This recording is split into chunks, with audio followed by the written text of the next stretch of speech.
श्री गणेशाय नमः। संकष्टी चतुर्थी के दिन भगवान गणेश की पूजा करने तथा संकष्टी चतुर्थी व्रत की कथा और चौथ माता की कथा का श्रवण करने से हर मनोकामना पूर्ण होती है। साथ ही परिवार पर आने वाली सभी संकटें टल जाती है। संकष्टी चतुर्थी के दिन संकष्टी चतुर्थी और चौथ माता की कथा अवश्य सुनना चाहिए। आज आषाढ़ महीने की संकष्टी चतुर्थी है, तो आइए सुनते हैं चौथ माता की कथा। एक नगर में एक सेठ सेठानी रहते थे। उनके एक बेटा व बहू थे। बहू बर्तन साफ कर पानी डालने नीचे जाती तो पड़ोसन पूछती, आज खाने में क्या खाया? तो वह कहती, बासी कुसी तरबासी।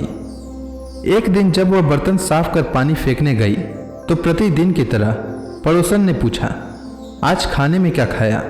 तो उसने प्रतिदिन की तरह उत्तर दिया, बासी कुसी तरबासी। उस दिन सेठ के बेटे ने उसकी बात सुन ली और मन ही मन सोचने लगा, अभी तो यह गर्मा गर्म भोजन करके आई है, फिर ये पड़ोसन को बासी क्यों बता रही है। दूसरे दिन उसने अपनी माँ से कहकर खीर खांड का भोजन बनवाया। माँ, बेटा और बहू ने साथ बैठकर प्रसन्नता से भोजन किया। बहू बर्तन साफ कर पानी डालने नीचे गई तो पीछे पीछे उसका पति भी गया। आज भी हमेशा की तरह पड़ोसन ने पूछा, आज खाने में क्या खाया? तो उसने प्रतिदिन वाला उत्तर दिया, बासी कुसी तरबासी। उसके पति को बहुत गुस्सा आया। रात्रि होने का इंतजार करने लगा। जब रात्रि में पत्नी कमरे में आई तो हाथ पकड़कर बोला, मेरे सामने खीर खांड के भोजन करके आई है, फिर पड़ोसन को बासी भोजन क्यों बताया? तब वह मुस्कुराकर बोली कि यह आपके पूर्वजों की कमाई है। यह धन ना आपने कमाया न आपके पिताजी ने, तो हुई न बासी। यह सुनकर उसने परदेश जाने का विचार कर सुबह उठकर माँ से बोला, माँ, मैं कमाने के लिए परदेश जाऊंगा। माँ ने कहा, अपने पास बहुत धन है, तुझे परदेश जाने की कोई आवश्यकता नहीं है। लेकिन वह नहीं माना और माँ की आज्ञा लेकर वह कमाने के लिए परदेश चला गया। वहां उसको एक सेठ के यहाँ नौकरी मिल गई। कुछ समय में ही उसने सारा काम काज संभाल लिया और सेठ का विश्वास पात्र बन गया। सेठ अपना सारा कारोबार उसे सौंपकर तीर्थ यात्रा पर चला गया। इधर सास ने बहू से कह रखा था कि परिंदे का पानी और चूल्हे की आग कभी बुझने मत देना, परंतु एक दिन चूल्हे की आग बुझ गई। बहू पड़ोसन के घर अग्नि लेने गई। उसने देखा कि पड़ोस की औरतें चौथ माता की पूजा कर रही थीं। उसने पूछा, आप यह किस माता का पूजन कर रही हैं और इस पूजा को करने से क्या फल मिलता है? तब पड़ोसन ने कहा, यह चौथ माता का व्रत है। इस व्रत को करने से स्त्रियों को अखंड सौभाग्य, उत्तम रूप, सुख और गुणवान संतान तथा बिछड़े का मिलन होता है। तब उसने बताया, मेरे पति परदेश गए हैं, मैं भी चौथ माता का व्रत करना चाहती हूँ, पर मेरी सास मुझे घर से बाहर नहीं आने देती हैं, तो मुझे कैसे मालूम चलेगा कि चौथ का व्रत कब आया? तब पड़ोसन ने कहा, बहू, तुम रोजाना एक डिबिया में एक दाना गेहूं रखते जाना। जब 30 दाने हो जाएं, उस दिन चौथ माता का व्रत रख लेना और शाम को चौथ विनायक जी का पूजन कर चंद्रमा को अर्घ देकर फिर खाना खा लेना। साहूकार की बहू को पड़ोसन के कहे अनुसार व्रत करते हुए बहुत समय बीत गए। चौथ माता ने सोचा कि यदि इसकी नहीं सुनी तो मुझे मानेगा कौन। तब चौथ माता ने साहूकार के बेटे को स्वप्न में जाकर कहा कि साहू का बेटा सो रहा है या जाग रहा है। तो उसने कहा, ना सो रहा हूं और ना जाग रहा हूं, चिंता में हूं। इस पर चौथ माता ने कहा, चिंता छोड़ और घर जाकर तेरे परिवार को संभाल। तब साहूकार के बेटे ने कहा, मेरा कारोबार बहुत फैला है। तब चौथ माता बोली, सुबह उठकर स्नान ध्यान से निवृत्त हो, दुकान जाकर चौथ माता का नाम लेकर घी का दीपक जलाकर बैठ जाना। जिसको लेना होगा वह ले जाएगा और जिसको देना होगा वह दे जाएगा। सुबह उसने वैसा ही किया और देखते ही देखते हिसाब हो गया और उसने घर जाने की तैयारी कर ली।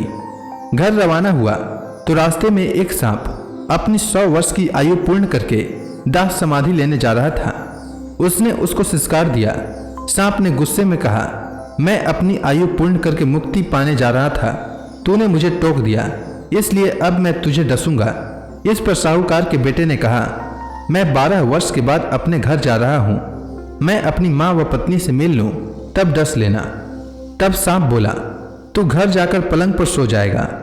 तब उसने कहा, मैं अपनी पत्नी की चोटी लटका दूंगा, उस पर चढ़कर डस लेना। घर पहुंचा तो वह उदास था। बेटा कुछ बोला नहीं, लेकिन उसकी पत्नी होशियार थी। सब बात पता करके उसके कमरे की एक सीढ़ी पर दूध, दूसरी पर चूरमा, तीसरी पर बालू रेत, इत्र और फूल आदि रखकर चौथ माता से प्रार्थना की, हे चौथ माता, मेरे पति के प्राणों की रक्षा करना। अर्धरात्रि में सांप आया और दूध पिया। चूरमे व बालू मिट्टी में किलोले करा। फिर बोला, साहूकार के बेटे की बहू, सुख तो बहुत दिया, पर वचनों का बंधा हूं, डसूंगा तो जरूर। तब चौथ विनायक जी ने सोचा, इसकी रक्षा तो करनी चाहिए। तब चौथ माता तलवार बनी और विनायक जी ढाल बने और सांप के टुकड़े हो गए। सांप की पूंछ का टुकड़ा उसकी जुत्ती में जाकर गिर गया। सांप ने सोचा, डसूंगा तो जरूर। तब उसकी पत्नी रोज कीड़ी को आटा डालती थी। तब सब कीड़ियों ने मिलकर उसकी पूंछ को खोखला कर दिया। साहूकार के बेटे को नींद नहीं आ रही थी। वह अपनी पत्नी के साथ चौपड़ पासा खेलने लगा। सुबह देर तक जब बेटे बहू नहीं उठे तो साहूकारनी जगाने गई तो सीढ़ियों पर खून ही खून देखकर जोर जोर से रोने लगी कि मेरा बेटा बहू को किसी ने मार दिया। रोने की आवाज सुनकर बेटा बहू उठे और बेटे ने कहा, माँ हमारा दुश्मन मरा है, यहाँ सफाई करवाओ, तब हम बाहर आएंगे। माँ ने वहाँ सफाई करवाई। बेटा बहू नीचे आए। बेटे ने पूछा, मेरे पीछे किसी ने कोई धर्म पुण्य किया क्या? तो बहू ने हामी भरी। तब सास बोली, तू 4 समय खाना खाती थी, तूने क्या धर्म किया? तब बहू बोली, मैं चौथ विनायक जी का व्रत करती थी। एक समय का खाना पानी वाली को देती, दूसरी बार का गाय के बछड़े को, तीसरी बार का जमीन में गाड़ देती और चौथी बार का चांद को अर्घ देकर स्वयं खा लेती। मैंने बनिए की दुकान से पूजा का सामान मंगवाया, उसका हिसाब कर देना।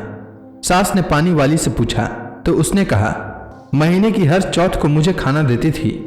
बछड़े के मुंह से फूल गिरने लगे। जमीन में खोदा तो सोने के चक्र मिले। बनिए से पूछा तो उसने अपना हिसाब बताया। फिर बहू ने कहा, अब चौथ का उद्यापन करना है। सास बहू ने चौथ माता का उद्यापन धूमधाम से किया और सारी नगरी में कहलवा दिया कि सब कोई चौथ माता का व्रत करना। साल की 13 चौथ करना, 13 नहीं तो 4 करना, 4 नहीं तो 2 चौथ माता का व्रत तो अवश्य ही करना चाहिए। हे चौथ माता, जिस प्रकार आप साहूकार की बहू पर प्रसन्न हुई, वैसे ही सब पर होना और सबकी मनोकामना पूर्ण करना। तो प्रेम से बोली चौथ माता की जय।